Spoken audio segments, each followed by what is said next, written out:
Hello everyone. तो finally जो hearing होनी थी 25 अगस्त 2026 को, तो दोस्तों यहाँ पे हियरिंग हुई और ये दैनिक भास्कर की रिपोर्ट के अनुसार, ठीक है। तो देखिए यहाँ पर क्या बोला है वो आपके साथ में शेयर करने वाली हूँ कि सुप्रीम कोर्ट ने क्या कहा है, किन स्टूडेंट के एग्ज़ाम होंगे, क्या होगा, क्या करना पड़ेगा, कैसे होगा, क्या नहीं, सब कुछ मैं आपको बताने वाली हूँ। तो देखिए यहाँ पर सीबीआई से ग्रीन चेक वाले नर्सिंग कॉलेजों में ही परीक्षा, जांच में फेल होने वाले संस्थानों के छात्र शिफ्ट होंगे, सुप्रीम कोर्ट ने साफ की स्थिति। तो यहाँ पे देखिए ये मैंने वीडियो नहीं अपलोड कर पाई, ठीक है। ये 7 घंटे पहले आ गया था, फिर मैंने अभी चेक किया तो फाइनली फिर मैं आपके साथ शेयर कर रही हूँ। तो देखिए यहाँ पे जो सुप्रीम कोर्ट है उसने सीधा कहा है कि सीबीआई से ग्रीन चेक वाले नर्सिंग कॉलेजों में ही परीक्षा होगी। उनने सीधा कहा है कि सीबीआई जांच होगी, ठीक है, कॉलेजेस की। तो अगर कॉलेजेस को ग्रीन चेक मिल जाता है तो वो एग्ज़ाम उसी कॉलेज में होंगे, ठीक है। और अगर जांच में फेल होने वाली संस्थाओं के छात्र, अगर मान लो जिस कॉलेज के लिए ग्रीन चेक नहीं मिला तो उस कॉलेज के स्टूडेंट शिफ्ट होंगे किस अदर कॉलेज में, ठीक है। सुप्रीम कोर्ट ने ये साफ कहा है, ठीक है। चलिए अब मामला क्या है पूरा मैं आपको बताती हूँ। तो देखिए मध्य प्रदेश के नर्सिंग कॉलेजों की मान्यता और गुणवत्ता को लेकर चल रहे विवाद के बीच सुप्रीम कोर्ट ने छात्रों की परीक्षा को लेकर स्थिति साफ कर दी है, ठीक है। आगे क्या है देखिए, दूसरे स्क्रीनशॉट में मैं आपको बताती हूँ, साफ कर दी है। देखिए मध्य प्रदेश, देखिए यहाँ पे मध्य प्रदेश के नर्सिंग कॉलेजों की मान्यता और गुणवत्ता को लेकर चल रहे विवाद के बीच सुप्रीम कोर्ट ने छात्रों की परीक्षा को लेकर स्थिति साफ कर दी है। उसके बाद कोर्ट ने कहा है कि सीबीआई जांच में ग्रीन चेक मिलने वाले कॉलेजों के छात्र उसी कॉलेज में परीक्षा दे सकेंगे। जैसा कि मैंने ऊपर बताया था आपको कि सीबीआई जांच होगी, सबसे इम्पॉर्टेंट चीज़। उसके बाद कॉलेजेस को ग्रीन चेक दिया जाएगा। अगर जिस कॉलेज को ग्रीन चेक मिल जाएगा, ठीक है, तो उस कॉलेज के एग्ज़ाम उसी कॉलेज में कंडक्ट कराए जाएंगे, ठीक है। उसके बाद, ठीक है, जिन कॉलेजों की सीबीआई जांच हरी झंडी नहीं मिली, ठीक है, यानी कि ग्रीन चेक नहीं मिला, हरी झंडी नहीं मिला, वहाँ के छात्रों को क्या किया जाएगा, शिफ्ट किया जाएगा, ठीक है। अगर ग्रीन झंडी यानी चेक नहीं मिला तो वहाँ के छात्रों को दूसरी कॉलेज में ट्रांसफ़र किया जाएगा। ये सुप्रीम कोर्ट ने 25 अगस्त की जो हियरिंग थी, सुनवाई थी, आज उनने साफ किया है, ठीक है। चलिए आगे और बताती हूँ। देखिए सुनवाई के दौरान जो सीजीआई सूर्यकांत ने छात्रों से कहा कि वे उस मैनेजमेंट से सवाल करें। उन्होंने सीधा कहा है कि आप उस मैनेजमेंट से सवाल करें जिन्हें उन्होंने फीस, डोनेशन या अन्य राशि दी है। उन्होंने सीधा कहा है कि आप अपने कॉलेज के जो मैनेजमेंट है उससे सवाल करें, ठीक है, जिसको आपने फ़ीस दी, डोनेशन दिया और अन्य राशि दी, जो कुछ आपने दी उनसे आप क्या करें, सवाल करें। यानी कि सीधा सीधा उनका कहना है कि आप कॉलेज पर प्रेशर डालें, ठीक है ना, समझ आ गया। तो सीधा सुप्रीम कोर्ट ने यही कहा है। चलिए आगे, उन्होंने कहा है कि कॉलेज प्रबंधन सीबीआई जांच का सामना करें। उन्होंने कहा है कि जो कॉलेज चला रहे हैं वो सीबीआई जांच करवाएं। अगर कॉलेज नियमों के मुताबिक सही है तो जांच में उसकी स्थिति स्पष्ट की जाएगी। अगर देखिए जो कॉलेज चला रहे हैं, जो मैनेजमेंट वाले हैं, वो जांच कराएंगे तो अगर उनकी कॉलेज सही निकल गई, ठीक है, तो वो स्पष्ट किया जाएगा और उस कॉलेज के स्टूडेंट उसी कॉलेज में रहेंगे। तो अब यहाँ पर ना कॉलेज वालों की भी गलती है, सबसे इम्पॉर्टेंट। अब कॉलेज वालों पर क्या है, सवाल करो, कॉलेज वालों पर क्या है, प्रेशर डालो। देखिए अब आगे क्या बताया है कि 2020-21 और 21-22 में दाखिल लेने वाले छात्रों का मामला। तो देखिए चलिए आगे बताती हूँ। दूसरा स्क्रीनशॉट लिया है मैंने, ठीक है, ये रहा, ठीक है, छात्रों की ओर से, ठीक है। तो देखिए यहाँ पर बताया है कि छात्रों की ओर से पेश वकील ने कोर्ट को बताया कि इन छात्रों ने 2020, 21 और 22 शैक्षणिक सत्र में दाखिला लिया था, यानी कि एडमिशन लिया था। उनके कॉलेजों को सुप्रीम कोर्ट के आदेश के बाद गठित समिति ने नियम और तय मापदंडों के अनुरूप पाया। ठीक है, यहाँ पे इन्होंने बोला है कि जो कॉलेज हैं वो क्या है, अमान्य घोषित कर दिए गए फर्जीवाड़े में। किसी के पास हॉस्पिटल नहीं है कॉलेज में, किसी के पास ठीक है एरिया नहीं है, किसी के पास फैसिलिटी नहीं है उतनी, किसी के पास टीचर ही नहीं है। इन सभी मामलों के चलते उन्होंने स्टे लगा दिया एंड कॉलेज को अमान्य घोषित कर दिया। ठीक है, उसके बाद वकील ने कहा कि दाखिले के बाद से ही यह मामला कोर्ट की निगरानी में है। ठीक है, और कॉलेजों का निरीक्षण भी कराया गया। ऐसे में छात्रों को परीक्षा में शामिल होने का मौका दिया जाना चाहिए। तो यहाँ पे जो वकील साहब हैं जो केस लगाया था, तो उन्होंने ये कहा है कि सभी छात्रों को शामिल होने का मौका दिया जाना चाहिए। ठीक है, तो यहाँ पर भाई वकील साहब ने तो अपनी बात अच्छे तरीके से रखी। ठीक है, देखिए आगे क्या है। रवि परमार ने दावा किया कि ग्वालियर चंबल संभाग के इन नर्सिंग कॉलेजों में करीब 6 से 10,000 छात्रों पढ़ाई कर रहे हैं। ठीक है, ग्वालियर चंबल संभाग में कम से कम 8 से लेके 10,000 छात्र पढ़ाई कर रहे हैं। ठीक है, तो देखिए आगे और क्या कहा। देखिए यहाँ पर सबसे इम्पोर्टेंट चीज़ कि 130 कॉलेज की सीबीआई जांच पर लगी थी रोक। देखिए जो 130 कॉलेज हैं उनकी सीबीआई जांच पर क्या लगी थी रोक।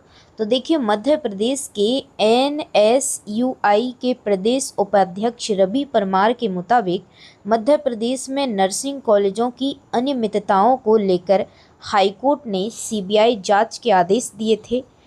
उनके अनुसार ग्वालियर चंबल संभाग के करीब 130 कॉलेजों ने सुप्रीम कोर्ट में याचिका दायर कर सीबीआई जांच है उस पर क्या रोक की मांग की थी।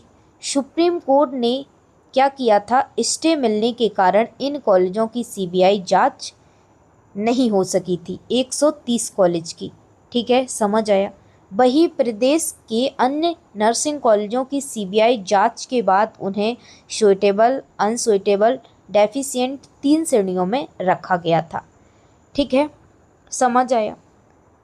अब इसके बाद 8 से 10,000 छात्रों पर असर का दावा। देखिए रवि परमार हैं जो कि ग्वालियर के अंदर, ठीक है, उन्होंने दावा किया है कि ग्वालियर चंबल संभाग की, ठीक है, इन 130 नर्सिंग कॉलेजों में करीब 8 से 10,000 छात्र पढ़ाई कर रहे हैं। उनका कहना है कि अब या तो इन कॉलेजों की सीबीआई जांच होगी या फिर छात्रों को उपयुक्त कॉलेजों में शिफ्ट किया जाएगा। इसी आधार पर परीक्षा और परिणाम को लेकर अन्य आगे निर्णय होगा। तो देखिए यहाँ पर इस पूरे मामले में क्या बोला गया है, सीधा सीधा ये चीज़ है कि उन्होंने बोला है आप सीबीआई जांच कराओ। आपकी कॉलेज को अगर ग्रीन टिक मिल जाएगा तो आपके एग्ज़ाम उसी कॉलेज में होंगे। अगर आपको ग्रीन टिक नहीं मिलेगा तो आपके एग्ज़ाम दूसरी कॉलेज में शिफ्ट होंगे। अब यहाँ पे देखिए इन लोगों ने एक बात नहीं कही है कि भाई 31 से ही एग्ज़ाम होंगे सभी के या नहीं। भाई ये हर बार एक सवाल, डाउट स्टूडेंट के मन में हर बार रख दे रहे हैं। तो देखिए आगे अब क्या होगा, देखिए क्या बोला है आगे, देख लीजिए आप खुद ही। यहाँ पे देखिए निर्णय होगा, आगे बोला है, उन्होंने कहा है कि सीबीआई जांच के बाद फर्जी या नियमों के विपरीत पाए जाने वाले कॉलेजों पर कार्रवाई होनी चाहिए, लेकिन इससे छात्रों की पढ़ाई और भविष्य प्रभावित नहीं होना चाहिए। यहाँ पर सीधा कहा है अगर कॉलेज वाले फर्जी पाए गए, कॉलेजों पर कार्रवाई हो, लेकिन छात्रों को दूसरी कॉलेज में ट्रांसफ़र किया जाए। देखिए यहाँ पे बात सभी स्टूडेंट के हित की कही गई है। देखिए अब क्या है, 31 अगस्त से पहले हाईकोर्ट में सुनवाई की मांग। जैसे कि आपको सभी लोगों को पता है 31 अगस्त से एग्ज़ाम है, ठीक है, तो उससे पहले हाईकोर्ट की मांग, सुनवाई की मांग की गई है। सुनवाई के दौरान छात्रों ने वकील छात्रों के वकील ने कहा कि छात्र हाईकोर्ट का रुख कर सकते हैं और 31 अगस्त से पहले उनकी याचिका पर सुनवाई की मांग की जाएगी। अब छात्रों के लिए उनके कॉलेज की सीबीआई जांच अहम हो गई है। कॉलेज जांच में उपयुक्त पाया गया तो छात्र वहीं से परीक्षा दे सकेंगे, जबकि जांच में उपयुक्त नहीं पाए जाने पर दूसरे संस्थान में शिफ्ट किया जाएगा। तो देखिए, सबसे इम्पोर्टेंट फैक्ट यही है, यही निकल के आ रहा है कि कॉलेज वालों पर आप लोग प्रेशर डालो, ठीक है, यही है। और कॉलेज वालों से कहो कि भाई साहब तुम जांच करवाओ कॉलेज की, ठीक है। तो देखिए, मैंने वीडियो नहीं बना पाई थी, बट ये जो लेटर है वो आ गया था 7 घंटे पहले, ठीक है। तो सीधा सीधा इसका पूरे वीडियो का जो ओवरव्यू है मैंने एक एक करके आपको समझा दिया है। सीधा है, ग्रीन चेक का मतलब है, ग्रीन झंडी का मतलब है कॉलेज वालों पर प्रेशर डालो, मैनेजमेंट है कॉलेज के उन पर प्रेशर डालो, हंगामा करो कॉलेज में और उनसे कहो कि सीबीआई जांच करवाओ भाई साहब, तुम्हारी वजह से हमारी ज़िंदगी ख़राब हो रही है, ठीक है ना। तो यही बोला गया है। अब आगे भाई क्या करें स्टूडेंट, क्या ना करें, कुछ समझ नहीं आ रहा है भाई, किसी का भी समझ नहीं आ रहा है। हर बार डेट पे डेट, डेट पे डेट दे रहा है भाई साहब, क्या ही कहें इनके बारे में, क्या ना कहें भाई। यहाँ पे देखिए, एक चीज़ इन लोगों ने कंफर्म नहीं की है, क्योंकि कल एमपी एनआरसी की तरफ से लेटर आया था, उसमें उन्होंने सीधा बोला है एग्ज़ाम होंगे, 56 कॉलेज के नहीं होंगे, स्टे वाले कॉलेज के नहीं होंगे। और पता 25 से 27 तक उनके एग्ज़ाम फॉर्म भी भर रहे हैं, ठीक है। तो भाई समझ नहीं आ रहा है क्या होगा। बाकी यही अपडेट आई है आज, ठीक है। आपके मन में कोई सवाल है, जवाब है, कमेंट कर देना भाई, जो अपडेट आती है आपके साथ शेयर कर देती हूँ, ठीक है। Thank you. बाकी मैं क्या ही बोलूँ इनके बारे में, घटिया बेशम सिस्टम के बारे में। इन्होंने ज़िंदगी ख़राब, समय ख़राब, और मैं क्या ही बोलूँ, सारा सब कुछ ख़राब करके रख दिया है। फंसे हैं तो भुगतना पड़ेगा, ठीक है। और क्या कर सकते हैं, इसके अलावा कोई, ठीक है, कोई ऑप्शन ही नहीं है। तो चलिए, कोई सवाल है कमेंट कर देना। मिलती हूँ एक और नई इन्फॉर्मेशन के साथ। अगर कोई इन्फॉर्मेशन आती है तो आपके साथ ज़रूर शेयर करूँगी। अब लास्ट में जाते जाते यही कहती हूँ, रोज़ की पढ़ो, और क्या कर सकते, इसके अलावा कुछ नहीं है आपके पास। जो कमेंट करते हैं, मरने का मन करता है भाई, मरो मत, ठीक है। एक एग्ज़ाम आपकी ज़िंदगी डिसाइड नहीं करता है। माँ बाप की सोचो कि माँ बाप को कैसा लगेगा, ठीक है ना। भाई आप मर जाओगे ना तो कोई ये नहीं कहेगा कि एग्ज़ाम के प्रेशर में मरे, कोई ये कहेगा किसी लड़कीबाजी के चक्कर में, और लड़कियों से कहेंगे लड़काबाजी के चक्कर में मरी है। इसलिए ऐसा कदम मत उठाना। मैं सभी लड़कियों से रिक्वेस्ट कर रही हूँ, सभी लड़कों से, क्योंकि भाई आपको पढ़ाई की वजह से नहीं तोला जाएगा, क्योंकि ज़माना है ख़राब। लड़का और लड़की का चक्कर ज़्यादा चल रहा है तो आपको उसी में पेल दिया जाएगा, ठीक है ना। समझ आ गया ना, तो गलत कदम मत उठाना, ठीक है ना। समझ गए। तो चलिए, कोई जवाब कमेंट है, सवाल कर दे, जवाब दे दूंगी मैं वीडियो के थ्रू, ठीक है। देखिए, मैं रिप्लाई नहीं दे पाती हर एक स्टूडेंट का, लेकिन जब मुझे टाइम मिलता है तो मैं आपके कमेंट पढ़ती हूँ और उनके जवाब वीडियो में दे देती हूँ, ठीक है। तो आपके सभी सवालों के जवाब मैं दे देती हूँ, तो कमेंट कर दिया करो। मैं रिप्लाई भले ही नहीं दे पाती, क्योंकि इतना मेरे पास टाइम नहीं है, तो मैं हर एक का रिप्लाई नहीं देती, लेकिन वीडियो के थ्रू आपका रिप्लाई सभी का मिल जाता है, ठीक है ना। तो जो हाई कोर्ट से आया था, जो लेटर, जो कुछ सुनवाई, वो मैंने आपके साथ पेश कर दी है सारे स्क्रीनशॉट लेके। ये दैनिक भास्कर में आया था, ठीक है, ये वीडियो के थ्रू, तो वो मैंने आपको निकाल के दे दिया, ठीक है। डन। चलिए, मिलती हूँ नेक्स्ट वीडियो में। कोई सवाल है कमेंट कर देना।